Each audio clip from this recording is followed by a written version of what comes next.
welcome back to the Business Spotlight podcast here with Action Coach Northwest. I am your host, Lauren, and today we have Jesse of Play It Again Sports here to chat all things business. So, Jesse, I'm going to start off with one of my favorite questions. Tell me how your business began. Well, our business began with the idea that my wife wanted me to do this probably 20 years ago. And with three kids, we always said that when we get the opportunity, we'll definitely do it. She's from over here in the Spokane area. We raised our kids on the west side until about 2020.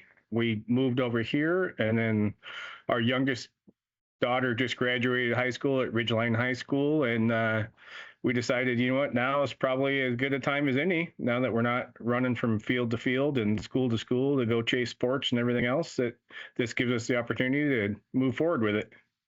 I love that. That's so cool.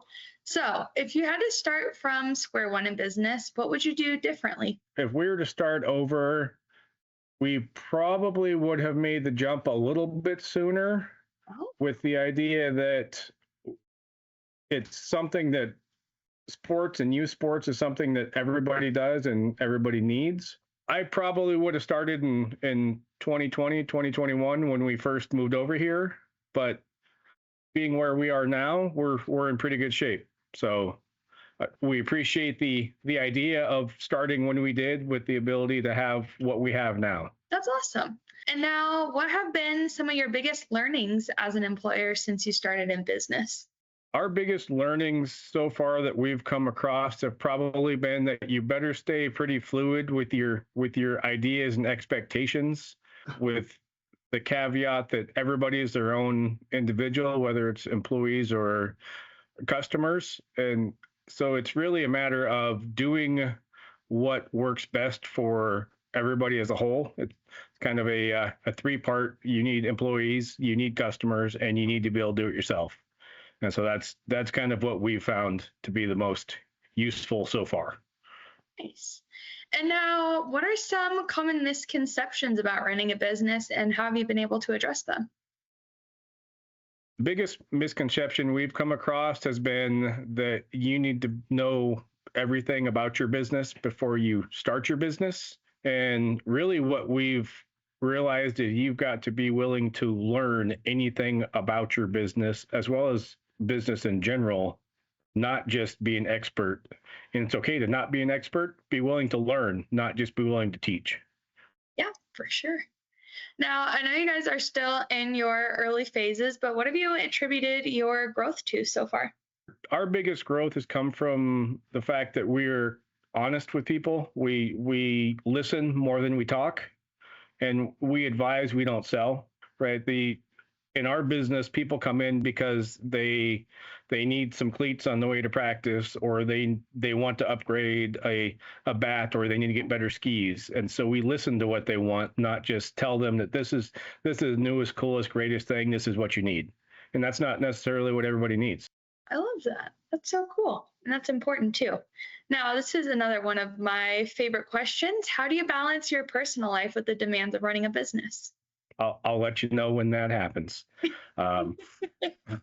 No, we came into this with the expectation that we knew what we were getting into. The idea that you're here every day, all day.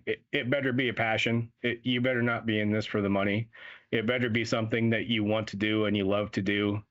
And the time will come where we can take those 5-day vacations and that type of thing all over again, right? But as of right now, we waited till our kids were at a point where we could do this, and knowing that we have to give 100% to this, we have the schedule to do that now.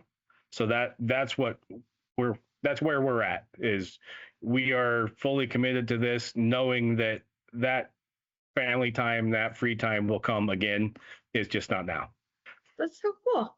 And now, looking to your team and again, those employees you mentioned earlier, what qualities do you look for in your employees, and how do you foster a positive and productive work environment? The biggest qualities we look for are obviously the honesty, the integrity, and that type of thing that everybody looks for.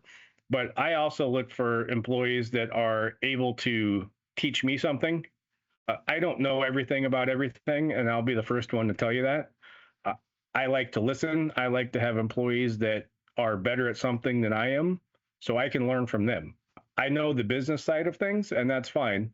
But I want to know what your personal knowledge is on stuff so that I can learn from that. That's so important, actually. Haven't thought of it like that. Now, looking to the future, where do you see yourself in 5 years? And any words of advice for other business owners who are looking to grow their business? I would say in 5 years we're looking at a point where we can take a vacation again, but it's a matter of we want to be part of the our local area. We want to be invested in the youth and adult sports in our area. We're big on youth sports. We're big in nonprofits. We want to make sure that every kid can go do what they want to do and don't let money be the dictator of whether you can go skiing or whether you can play on a travel ball team or not. So with that in mind, in 5 years, we want to be kind of the default to where people want to come to get the stuff they need to get to go out on the fields and go ride bikes down the trails and everything that goes along with that. And then to finish it off, what question should I be asking you that I haven't yet?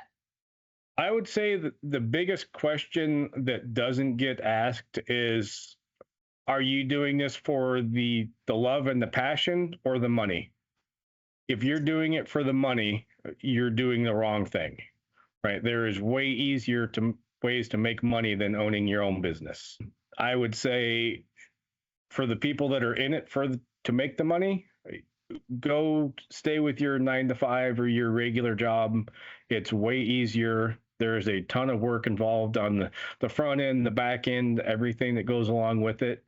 But if it truly is a passion of yours, take the jump and see what happens. And I got to just personally ask, what is your favorite sport?